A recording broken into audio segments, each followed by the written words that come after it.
Halo rekan-rekan IT Enthusiast, pada kesempatan kali ini saya ingin berbagi tentang prosedur mengganti thermal paste dari laptop. Kali ini adalah laptop Legion Slim 5 dengan 13th generation Intel, i7 13700 dan RTX 4060 dari Nvidia. Jadi case-nya pada laptop ini adalah menunjukkan kondisi kepanasan. Beban kerja laptop ini lebih banyak ke arah CPU dan terlihat pada core 3 dan 5 mencapai nilai suhu yang tinggi dan menyentuh thermal throttling. Jadi kita akan mengganti thermal paste yang sebelumnya yaitu Kingpin KPX dengan conductor node. Setelah baut dibuka, kita lepaskan konektor power kipas di kedua titik ini. Kita bisa gunakan kuku atau pinset.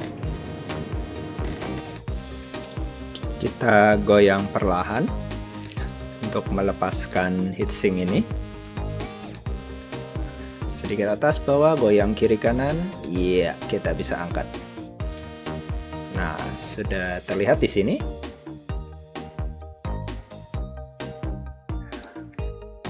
Nah, ini isi dalamnya. Ini die prosesornya. Kemudian ini adalah die kartu grafisnya, GPU-nya. Dan kemudian di sini ada VRM untuk kartu grafisnya. Dan di sini adalah VRM untuk CPU. Di sini nanti kita akan bersihkan dulu menggunakan alkohol 98%. Sesudah itu baru kita akan lapisi sisi-sisinya dengan TG Shield untuk melindungi sisi-sisinya dan conductor node untuk die utamanya. Untuk GPU saya akan tetap menggunakan Kingpin Thermal Paste KPX karena gen yang didapat tidak terlalu banyak. Setelah pembersihan dilakukan, kita harus meletakkan cairan konformal TG Shield di sini di sekitar die CPU. Tujuannya adalah untuk jaga-jaga jika ada partikel kecil dari liquid metal yang memang keluar. Jadi di sini prosesnya kita kuas ya. Ini produknya TG Shield dari Thermal Grizzly.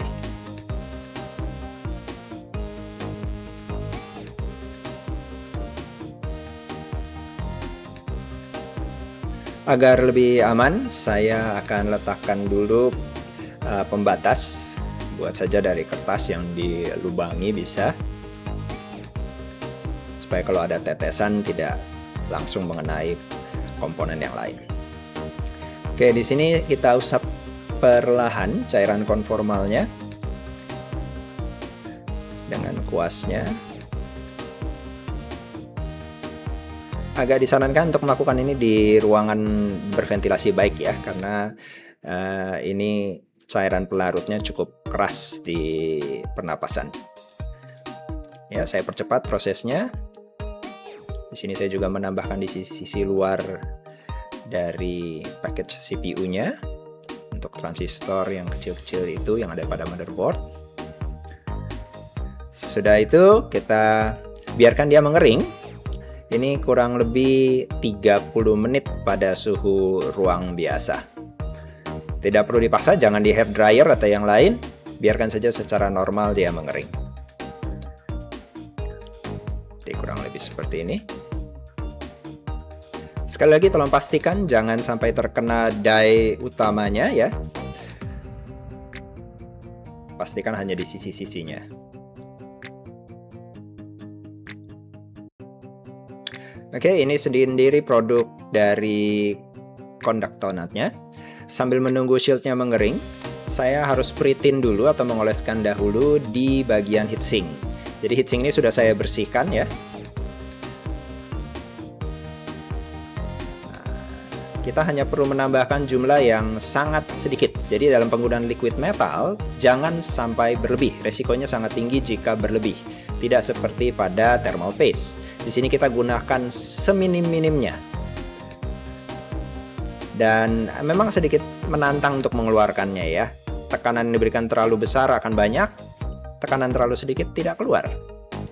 Di sini terlihat saya kebanyakan, harus menarik dulu. Iya, itu hanya kurang lebih setengah butir beras yang tebal. Proses yang ini perlu kesabaran.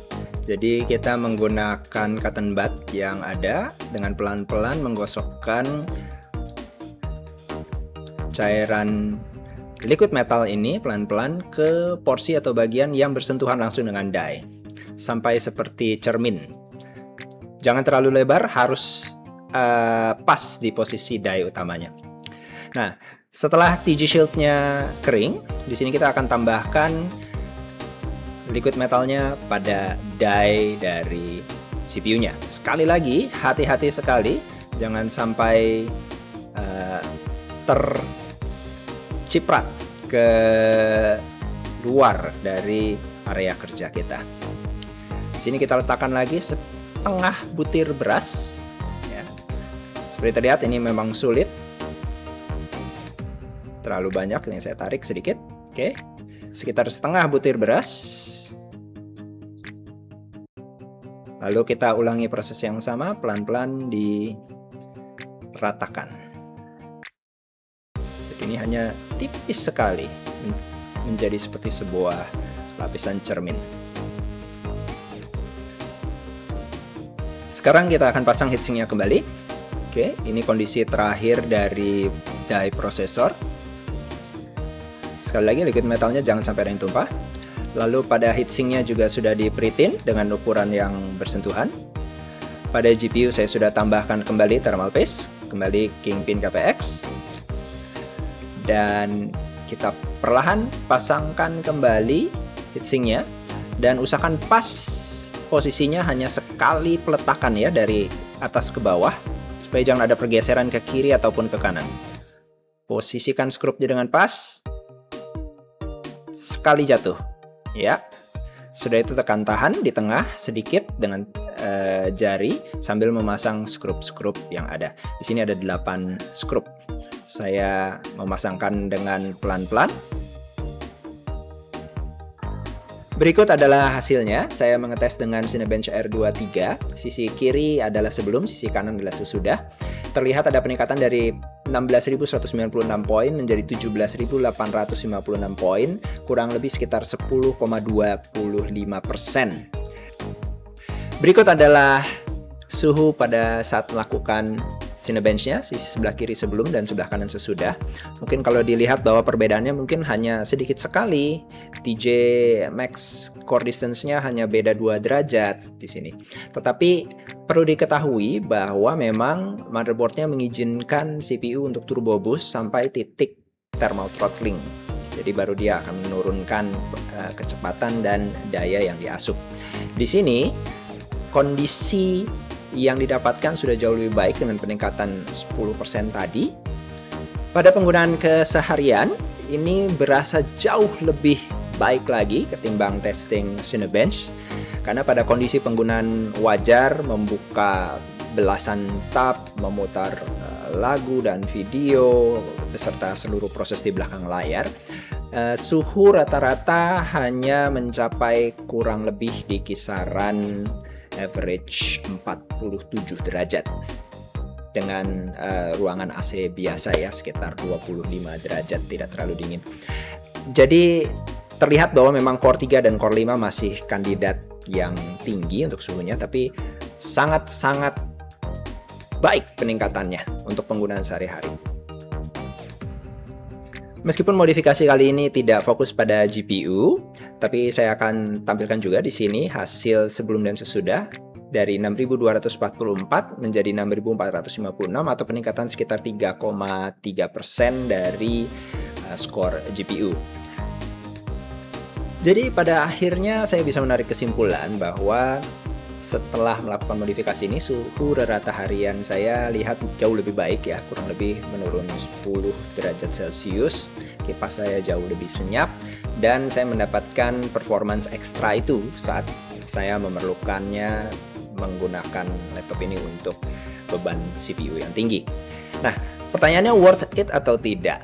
Nah, ada beberapa yang harus diketahui bahwa pertama memang harus dibeli Conductor Note dan Conformal Shield itu masing-masing harganya sekitar 200.000.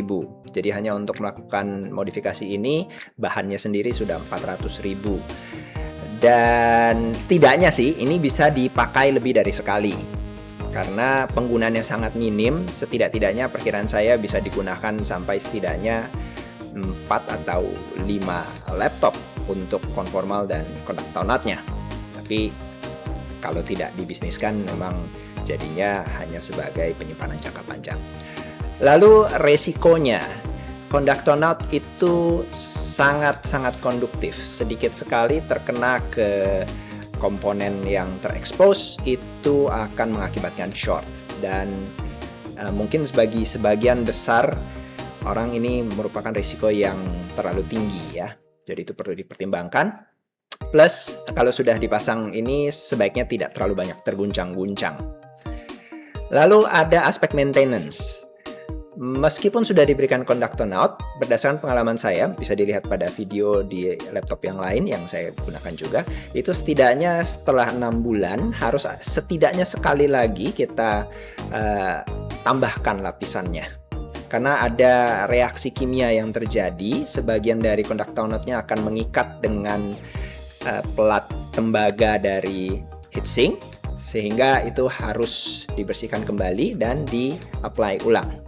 Tapi setidaknya setelah itu tidak perlu ada maintenance yang banyak lagi, mungkin hanya sekitar setahun atau 2 tahun sekali, itu pun jika diperlukan. Beberapa laporan malah menunjukkan bahwa bisa bertahan lebih dari 3 tahun dengan kondisi suhu yang tidak terlalu banyak berubah. Pada akhirnya kembali ke keputusan kalian apakah mau melakukan modifikasi ini atau tidak beserta dengan kelebihan dan resikonya. Terima kasih sudah menyimak video modifikasi kali ini. Saya Joko Christian undur diri dan sampai jumpa di video yang lain. Bye-bye.